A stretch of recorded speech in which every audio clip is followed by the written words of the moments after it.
नमस्कार साथियों, स्वागत है आपका ईपीएस 95 मिनिमम पेंशन बढ़ोतरी के एक और वीडियो में। साथियों, आज ईपीएस 95 से जुड़ी 3 महत्वपूर्ण अपडेट के बारे में डिस्कस करने वाले हैं। तो वीडियो बहुत ही इंपॉर्टेंट होने वाला है, वीडियो को आप अंत तक ज़रूर देखिएगा। तो साथियों, सबसे पहला अपडेट निकल कर आ रहा है लेबर मिनिस्ट्री की ओर से। जी हाँ साथियों, एनएससी का एक दल रमाकांत नरगुड़े जी के नेतृत्व में ministry of state and labour Shobha Karandlaje से फिर से मिला है और उन्हें मिनिमम पेंशन बढ़ोतरी का मेमोरेंडम सौंपा है। तस्वीरों में आप देख सकते हैं काफ़ी संख्या में पेंशनर्स यहां पर मौजूद थे और जो मंत्री महोदय है उनको उन्होंने ज्ञापन सौंपा है और फिर से उन्हें याद दिलाया है कि हमारी मुलाकात पहले भी हो चुकी है, लेकिन अभी तक मिनिमम पेंशन बढ़ोतरी के मुद्दे पर सरकार ने कोई संज्ञान नहीं लिया है।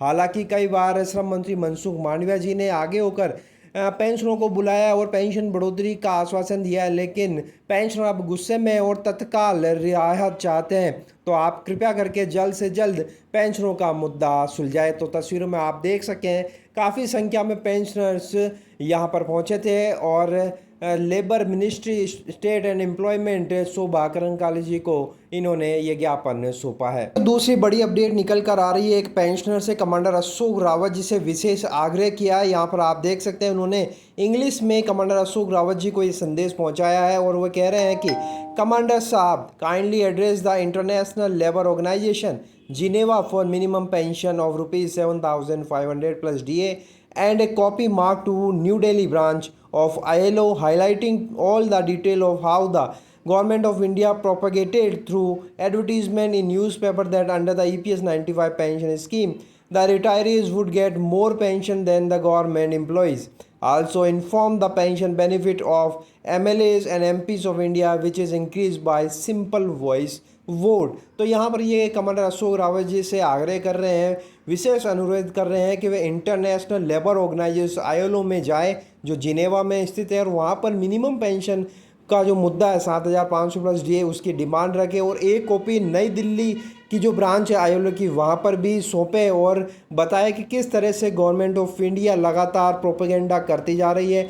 एडवर्टीजमेंट में वे दे रही है कि ईपीएस 95 पेंशन जो है उनकी जो पेंशन है वह गवर्नमेंट एम्प्लॉय से भी ज़्यादा है, लेकिन जो हालात है, जो सत्य है वो कुछ और ही है। इसके अलावा वे कह रहे हैं कि जो भारत के एमएलए और एमपीज़ है उनकी भी पेंशन साथ में मेंशन करनी चाहिए, जो मात्र एक सिंपल वॉइस वोट के द्वारा ही बढ़ा दी जाती है। आगे वे कह रहे हैं कि also pin point the pension corpus of ₹9 lakh crore and an interest earned to the extent of ₹58,000 crores annually.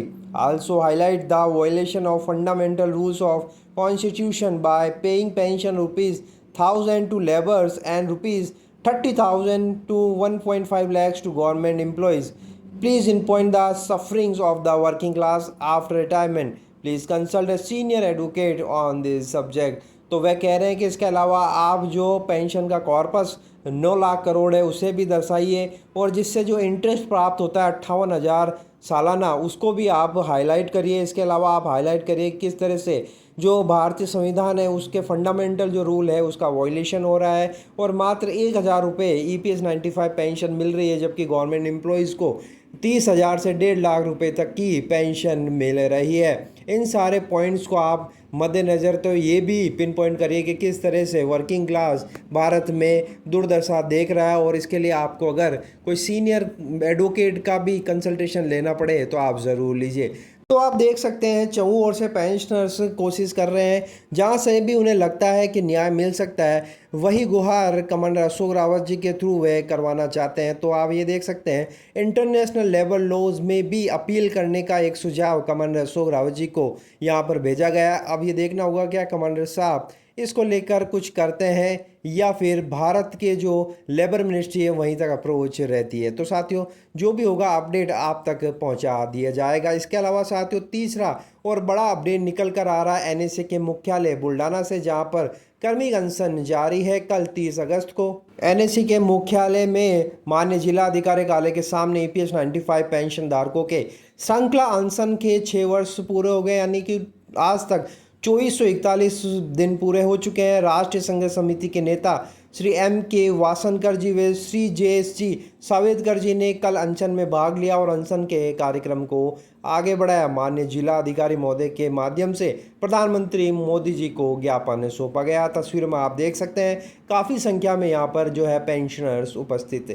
तो साथियों, 3 महत्वपूर्ण अपडेट EPS 95 मिनिमम पेंशन बढ़ोतरी को लेकर थी। आपको ये अपडेट कैसी लगी? आपके सुझाव कमेंट बॉक्स में ज़रूर बताइएगा।